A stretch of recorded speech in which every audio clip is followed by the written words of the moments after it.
검찰 얘기에 LH 투기에 지금 우리 대한민국의 모습을 어떻게 보고 있을까요? 대한민국 사회를 향해 거침없이 발언을 해주는 박노자 교수의 적나라한 비판 겸허하게 들어보겠습니다. 그 누구보다 한국을 사랑하는 노르웨이 오슬로 대학교의 박노자 교수 모셨습니다. 어서 오세요. 안녕하십니까. 네. 교수님 한국에 계시네요. 네, 제가 이번에 교장각 서울대학교 교장각 초빙연구원으로 몇 개월 여기에서 지내게 됐습니다. 아이고 다행입니다. 한국에 오셔서 다행입니다. 노르웨이보다 한국이 좀 더 안전하죠? 네, 훨씬 더 안전합니다. 노르웨이는 선진국인데 코로나 상황이 안 좋습니까? 한국도 선진국이고요. 예. 코로나 상황은 아 그렇습니까? 네, 노르웨이는 한국에 비해서는 10배 이상 나쁩니다. 확진자 발생 비율로 보면. 아 그래요? 네. 아무튼 교수님은 한국에 있으니까 좋습니다. 감사합니다. 한국이 지금 노르웨이에 몇 년 계셨죠? 21년 있어 왔습니다. 노르웨이에요? 네. 지금 한국에 계시다가 노르웨이 간 지는 얼마 됐습니까? 21년이나 됐습니다. 아 그래요? 예. 자, 이번에 한국에 왔을 때, 처음에 왔을 때하고 지금 왔을 때 한국 많이 달라졌다, 참 많이 변했다. 어떤 점이 변했습니까? 집단을 본위로 했던 사회를 제가 이제 떠났지만은 네. 지금 한국 사회에서 코드는 혼입니다. 혼밥, 혼술, 혼자, 혼잠, 혼용, 네. 여러 가지 홍행. 네. 네. 네, 맞아요. 예전에는 그렇지 않았거든요. 그렇습니다. 지난번 제가 자가격리중일 때 우리 프로그램에 와서 검찰에 대해서 날카로운 비판해 주셨는데요. 먹고 살기 힘든데 무슨 검찰개혁이냐, 이만하자, 이런 냉소적인 시각도 있습니다. 우리 시대에 검찰개혁이 필요한 이유는 뭡니까? 공은 공이어야 합니다. 사와 공이 분리돼야 된다는 것을 우리가 LH 사태에서도 확인한 바 그렇죠. 있습니다. 네. 공군 부문은 확실히 건축해야 하는데 네. 경찰이 마치 정당화되어서 네. 하나의 전단처럼 행동하기 시작하면은 네. 그거는 검찰에 대한 신뢰, 나아가서는 공권력에 대한 신뢰를 떨어뜨리고 네. 그 공정한 정치 룰을 이제는 말하자면은 밀어내고 떨어뜨리는 네. 일입니다. 검찰이. 자, 부동산 문제가 가장 한국을 대표하는 키워드가 될 것 같아요. 지금 이 시대 한국을 들여다보면요. LH 사태.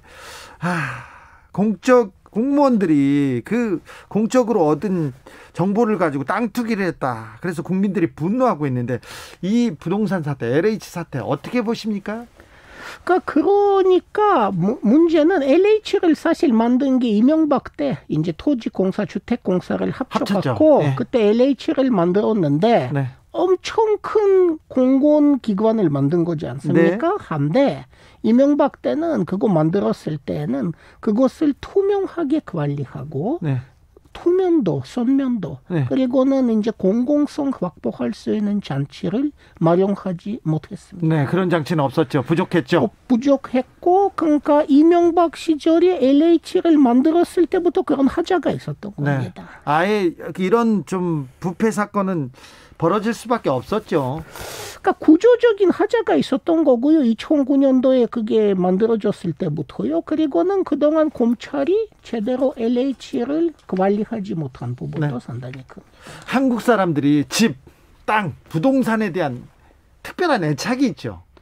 애착이도 있고 대체로 우리 가계 자산, 한국인의 가계 촌자산 보면 70%는 부동산입니다. 네. 40%는 본인이 사는 집이고요. 한 30%는 이제 임대용이라든가 등의 목적입니다. 네. 네. 어떻게 그렇게 잘하세요, 교수님? 제가 한국 사회에서 강의하니까 이제 네. 한국인들이 왜 부동산은 안전 자산으로 생각하게 됐는지, 네. 왜 거기에다가 그렇게 엄청난 투자하는지 학생들한테 설명해야 하기 때문에. 그래도 우리 대학교에 있는 교수님들보다 훨씬 더 정확하게 이렇게 지적해 주시니까 제가 잘 모르겠는데 네. 대체로는 80년대 중반부터는 네. 생산 제조업에 투자했을 때 이윤율이 떨어지기 시작했습니다. 예. 그때부터 비싼 상품은 그러니까 부동산 같은 투자가 확 오른 겁니다. 예. 엄청난 돈이 거기로 이제 옮겨지게 된 거죠. 돈이 돈을 벌고 노동의 가치는 계속해서 떨어지고 이거 좀 걱정인데 이 부동산 문제가 우리만의 문제입니까? 아니면 전 세계적인 문제입니까? 보셨겠지만은 2008년도에 미국, 스페인 여러 나라에서는 부동산 고폭이 꺼졌고 부동산 버블이 터진 가장 유명한 사건이 일본 1990년대 초반입니다. 지금 우리가 잘못하면 그 전철을 밟을 위험성이 있어서 사실은 지금 가격 걱정하면 정말 나라 망치는 꼴이 될 것입니다. 우리만의 문제는 아니지만 한국 상황이 여러모로 조금 비정상적입니다. 보유세가 지나치게 낮고요. 공공임대주택 비율이 좀 낮은 편이고요. 임대사업자한테 매기는 세금도 굉장히 가벼운 편입니다. 그래요? 그런데 언론에서는 세금 폭탄, 종부세, 보유세, 세금 폭탄이라고 계속 나오는데 이 부분은 어떻게 보세요? 다주택자들이 내는 그리고 다주택자들이 핵관계를 우선적으로 챙기는 언론들이니까 그렇게 나오겠지만은 이건 사실에 맞지는 않습니다. 만약에 부동산 가격, 총 가격에 비해서 보유세의 비율을 보면은 대한민국은 0.16% 정도밖에 안 되는데 0.16%요? 네, 그렇습니다. 그거는 OECD 평균의 절반도 못 미치는 수준이고요. 캐나다 같은 나라보다 한 5배 낮은 수준입니다. 대체로 한국의 보유세는 굉장히 가벼운 정도죠. 그렇습니다. 만약에 국제적으로 보면은 대단히 가벼운 겁니다. 세금 폭탄은 아닙니까? 국제적으로 봤을 때? 폭탄이라기보다는 OECD 평균으로 올리려고 약간 노력하다 만 거죠. 실제 평균이 되지도 못했습니다. 알겠습니다. 교수님, 수염이 이렇게 많이 길러셔가지고 수염이 막 마스크를 마구 밀어넣습니다. 그래서 걸리려고. 알겠습니다.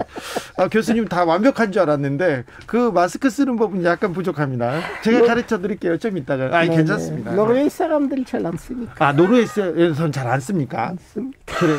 그러니까 아마도 한국만큼 거기가 잘 될 리가 없습니다. 그래요? 오래 갈 것 같습니다. 한국은 코로나 시대 거리두기 둬, 손 잘 씻어, 마스크 써, 그럼 다 쓰잖아요. 그게 획일주의적이랄까 군사적 그런 부분이 있지만 어쨌든 간에 한국 같은 초밀도, 인구 밀도가 엄청난 사회에서 그렇게 안 하면 다 망합니다. 네, 그렇습니까? 부동산 정책에 대한 얘기를 마무리해 보겠는데요. 문재인 정부의 부동산 정책 어떻게 보십니까? 방향은 맞는데 너무 덜 나간 것이죠. 훨씬 더 나갔어야 됐습니다. 아니, 방향은 맞는데 속도가 부족하고 덜 나간 겁니까? 네, 그렇게 더 가야 되는데 훨씬 더 가야 합니다. 어떻게 더 가야 됩니까? 일단 공공임대주택의 비율을 지금보다 훨씬 높여야 합니다. 일단 공공임대주택 많이 짓고. 네, 그러니까 지금은 OECD 평균인 8%로 이렇게 올린 것이 정책 목표였는데 대체 유럽의 복지 국가들 보면은 그것보다 비율이 훨씬 높습니다. 예를 들어서 덴마크는 20%, 네덜란드는 35% 정도입니다. 한국은 지금 겨우 8% 된 것이죠. 그러니까 훨씬 더 높여야 될 것이고요. 만약에 신도시 공급할 적에 판매용 주택이 지금 70% 이렇게 되잖아요. 그러니까 임대용 주택의 비율이 판매용 주택 비율보다 조금 더 높아요. 바꿔서 오히려 되는 것이고요. 그 다음에는 임대사업자에 대한 과세율을 좀 더 높여야 합니다. 임대사업자 과세율 높여야 되고요. 그런데 우리나라 사람들은요, 내 집 마련에 대한 열망이 커요. 집 합니다. 그래서 임대주택에 대해서는 약간 반감이 큽니다. 공공임대주택 하면 임대주택 너나 살아라 이런 조롱도 많거든요. 근데 이것이 초장기 임대, 영구 임대라면 사실은 준소유나 마찬가지고요. 그거 어떻게 보면은 소유자가 될 수 없는 수많은 사람들한테는 사실 유일한 대안일 수가 있고요. 지금 같은 경우에는 1인 가구, 2인 가구 비율이 좀 높습니다. 그러니까 그런 1인, 2인 가구의 수요에 맞춘 그런 맞춤형 공공임대주택의 공급이 좀 늘어났으면 좋지 않을까. 노르웨이는 부동산 상황이 어떻습니까? 부동산 투기도 합니까? 복부인도 있고. 투기는 하죠. 일부는 하죠. 당연히. 노르웨이도요? 노르웨이 부동산 투기 하는구만요. 합니다. 교수님도 집 사셨어요? 저는 지금 저는 주택 윤자를 받고 샀고요. 예. 그리고 지금도 윤자를 갖고 있는 중에 있어요? 있습니다. 그런데 그 투기 현황이 어떻습니까? 그러니까 투기하죠, 노르웨이에서는. 근데 투기라기보다는 투자용으로 주택을 사가지고 임대를 일종의 사업으로 하는 사람들이 있는데 네. 그들이 한국과 달리 세금을 좀 많이 냅니다. 아, 세금이 많구나. 아주 많이 냅니다. 그래요? 만약에 임대사업자의 경우에는 한 아파트를 임대할 때에는 약 그 임대소득의 20-30%를 1년에 세금으로 내야 하는 것입니다. 알겠습니다. 아, 네. 한국의 부동산 문제를 풀려면 방향은 맞으니까 더 세게 추진해야 됩니까? 문재인 네. 정부의 정책을. 문재인 정부는 좀 뭐라 그럴까 머뭇거림이 많고요. 네. 좀 지나치게 눈치를 본 것 같습니다. 아, 네. 조중동의 눈치. 조중동의 눈치요? 예, 좀 지나치게 본 것 같습니다. 조중동이 너무 좀 비판을 하고 좀 막으려고 하는 건 같습니까? 부동산 정책의 그거 방향을? 있고요. 그리고는 이제 한국은 어쨌든 부동산 소유주들이 절반 넘으니까 네. 그들 모두에게는 이 극우 보수들의 비판이 또 나름대로 심적인 영향을 미칠 수가 있고 네. 정권에서는 그것을 엄청나게 두려워하는 것 같습니다. 아, 네. 좀 두려워하죠. 네. 그리고 부동산 문제와 더불어 아이를 낳지 않는 문제도 한국의 고질병이라고 볼 수도 있습니다. 사는 게 아니고 사라지는 거고 견디는 거라고 얘기하는 사람들도 있습니다. 저출산 정말 큰 문제고요. 자살률 높은 것도 문제입니다. 이 점 어떻게 보십니까? 교수님께서 계속해서 한국 사회 문제점 지적할 때 저출산 문제 지적하셨는데요. 대체로는 인구 전문가들한테 물어보면은 네. 출산율 저하의 가장 큰 원인을 불확실성이라고 봅니다. 불확실성. 불안하면 아이를 못 낳아요. 불안하면. 불안하면요. 네. 그러니까 심적 불안의 문제인데 네. 대체로는 불안의 요인이 무엇입니까? 네. 1차적으로는 고용 불안입니다. 고용 불안이 그게 크죠. 네. 그러니까 한국은 세계에서 비정규직이 가장 많은 나라, 네. 불안 고용이 가장 많은 나라, 그 부분은 출산율을 엄청나게 떨어뜨린다고 봐야 하지 않을까 싶습니다. 네. 노르웨이나 스웨덴, 스칸디나비아에도 출산율이 낮다고 했는데 거기보다도 훨씬 낮죠, 우리가? 거기 일단 불안 고용의 비율이 훨씬 낮은 편입니다. 아, 그래요? 노르웨이 같은 경우에는 비정규직의 비율이 9%도 안 됩니다. 9%도 안 돼요? 네. 그래요? 그게 제일 큰 겁니다. 네. 아, 비정규직 양산 안 하면 되죠. 비정규직 문제를 풀지 않으면 이 저출산 문제 해결하지 못할까요? 못합니다. 왜냐하면은 사람은 미래가 정확히 보이지 않으면 아이라는 게 경제학적으로 얘기하면 위험 투자입니다. 예. 그거 절대 그런 모험을 못하는 거죠. 경제적으로 조금 나아지면요. 한국 경제 GDP가 세계 10위권이고 1인당 국민소득도 3만 불대인데 자, 그래도 이 대한민국은 아이를 낳고 싶지 않은 나라에서 벗어날 수 없습니까? 없습니다. 왜냐하면 여기에서는 명목지연비의 문제라기보다는 본인이 체감적으로 느끼는 불안지수의 문제입니다. 불안지수. 불안지수가 어느 정도 수비를 초과하면은 네. 불안했어. 나 아예 애를 낳아갖고 어떻게 키울 거냐. 네. 내가 1년 후에 잘릴지는 모르겠는데 네. 그럼 어떻게 키울 거냐. 그리고 도저히 비용이 얼마인데 학교부터 뭐 집부터 시작해서 그 생각으로는 아이를 낳을 수가 없습니다. 정부도 대한민국 정부도 그 출산율 끌어올리기 위해서 다양한 정책 펴고 있습니다. 저출산 극복을 위해서 2020년에만 쓰는 돈이 40조 원이 넘습니다. 압니다. 해결책이 안 됩니까? 절대 안 됩니다. 안 됩니까? 절대. 그거는 역대 정권들의 가장 큰 패착이라고 봅니다. 네. 기본적인 문제를 뜯어고치지 않고서는 지역적으로는 그거 해결책이 되지는 않습니다. 이 저출산 극복 정책, 문재인 정부의 극복 정책 방향은 방향은 그러니까 초기에는 문재인 정권이 공공부문 비정규직 제로 이런 목표를 내놨는데 이 목표는 좋았습니다. 단 그 정책을 제대로 실행에 옮기지 못하고 말았습니다. 네. 그게 문제죠. 저출산하면 스웨덴이나 노르웨이 그 계속 얘기가 예전에는 뉴스에서 봤어요. 그런데 지금은 저출산을 했는데 가장 큰 요인이 뭐였습니까? 그러니까 가장 큰 요인은 기본적으로는 비교적 불안 심리가 적은 사회라는 것이죠. 불안 심리가 적다는 게 몇 가지가 있습니다. 불안 고용 비율이 낮은 것이고요. 예?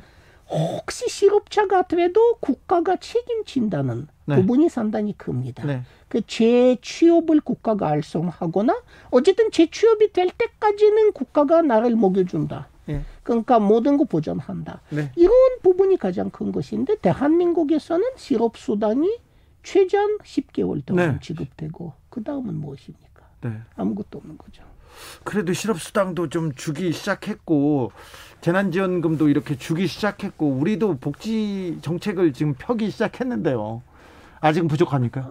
아주 부족합니다. 아주 부족하고요. 그것보다 훨씬 또 보편 복지 쪽으로 훨씬 더 과감하게 나갔으면 하는 바람입니다. 아침 나무님께서 불안 비율 높다. 교수님 말씀 맞습니다. 얘기합니다. 송대현님께서는 노르웨이 고등어 맛있습니다. 최고입니다. 얘기합니다. 고등어 맛있습니까? 아주 맛있고요. 저도 맨날 먹는데. 노르웨이 또 뭐가 맛있습니까? 연어 맛있고. 대구.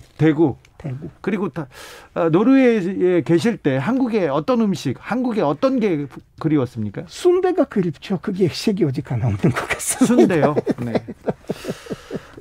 지금 서울 부산시장 보궐선거가 지금 치러지고 있습니다. 이 선거 어떻게 보고 있습니까, 교수님은? 그러니까 어떻게 보면 우리가 그 적폐 정권으로부터 벗어난 지 지금 4년도 안 됐는데 네. 그 뭐라 그래야 할까 극우파 세력들이 다시 뜨는 것을 이렇게 보면은 네. 그러니까 그들이 좋아서 뜬다기보다는 이번 정권의 정책이 너무나 결단력이 없고 너무나 머뭇거림이 많고 네. 너무나 목표 달성이 거의 안 되는 상태라 네. 그러니까 결국엔 특히 부동산 문제에 대해서 국민들의 실망이 너무 큰 것 같습니다. 네. 그러니까 반대쪽이 좋아서라기보다는 네. 이 정권에 대한 실망 때문에 네. 정권의 지지율이 낮아지고 예. 반대쪽으로 이제 표가 가는 게 아닌가 그런 느낌이 좀 있습니다. 그 정부와 여당, 이 문재인 정부는 뭐가 부족합니까? 민생이나 노동 문제에 대한 실천력이 너무 부족합니다. 실천력이? 네. 그러니까 예를 들어서 비정규직 문제 해결. 네. 거기에 잠깐 건드렸다가 만 것이죠. 네. 제대로 해결된 게 없습니다.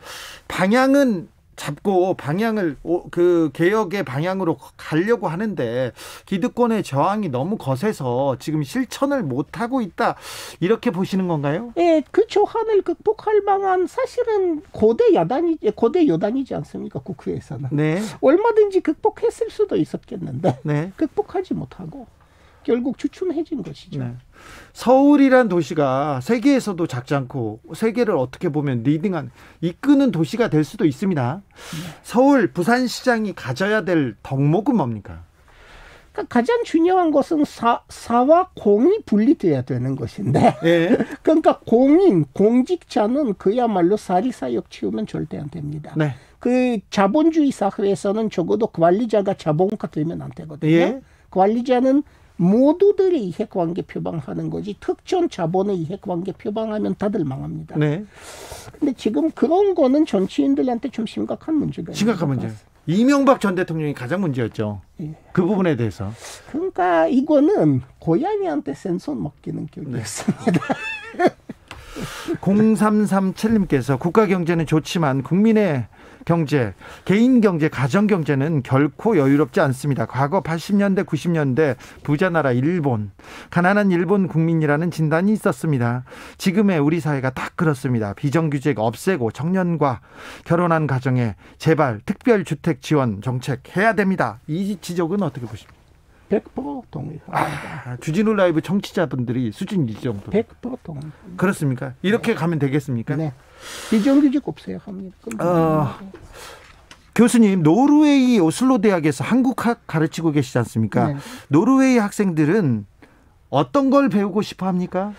제 수업 중에서 가장 인기 많은 수업이 딱 두 가지가 있는데 네. 하나는 한국 대중문화사. 네. 예. 하나는 북한학입니다. 북한학. 북한에 대한 관심은 국내보다 국외가 더 높습니다. 그렇죠.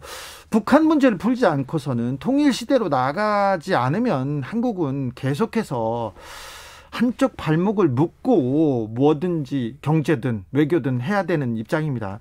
북한 문제를 좀 풀어야 되는데 또 미사일 쏘고 머리가 아픕니다. 바이든 행정부 들어왔는데도 이게 풀릴 기미가 없습니다. 북한도 상당히 건설적이지 못한 방향으로 가는 경우가 많지만 네. 우리가 유엔 제지가 막지 않는 모든 부분에 대해서는 지금보다 훨씬 더 과감하게 앞으로 나갔었으면 좋았을 것입니다. 그렇죠. 우리가 더 인도적인 교류부터 시작해서 그러니까 네. 유엔 제지가 막지 않은 모든 부분에 대해서는 네.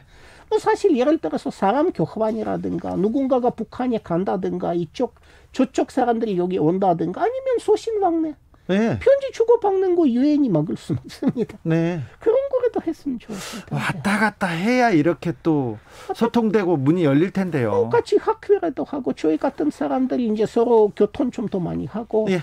이건 충분히 가능했는데 네. 정부는 미국 눈치를 너무 많이 봅니다. 그렇죠. 문제입니다. 네. 국가보안법에 대해서도 좀 전향적으로 좀 몇 발짝 갔어야 되는데요. 이건 뭐라 그러니까 박물관 정신물이지. 이건 현안 법이면 안 되죠. 청취자분들께서 교수님 고정 출연 계속 부탁하고 있습니다. 아침나무께서도 교수님 고정 출연 부탁드립니다. 이렇게 얘기하는데 교수님 한국에 계실 동안 시간이 되는 대로 저희가 모시고 싶습니다. 네, 감사합니다. 항상 존경하고 글 잘 읽고 있습니다. 네. 교수님 오늘 말씀 감사합니다. 저야말로 감사드립니다. 제가 감사하지요. 자, 박노자 교수님이었습니다. 감사합니다. 김민기의 아하 누가 그렇게 들으면서 오늘 주진우 라이브 마치겠습니다. 저는 내일 오후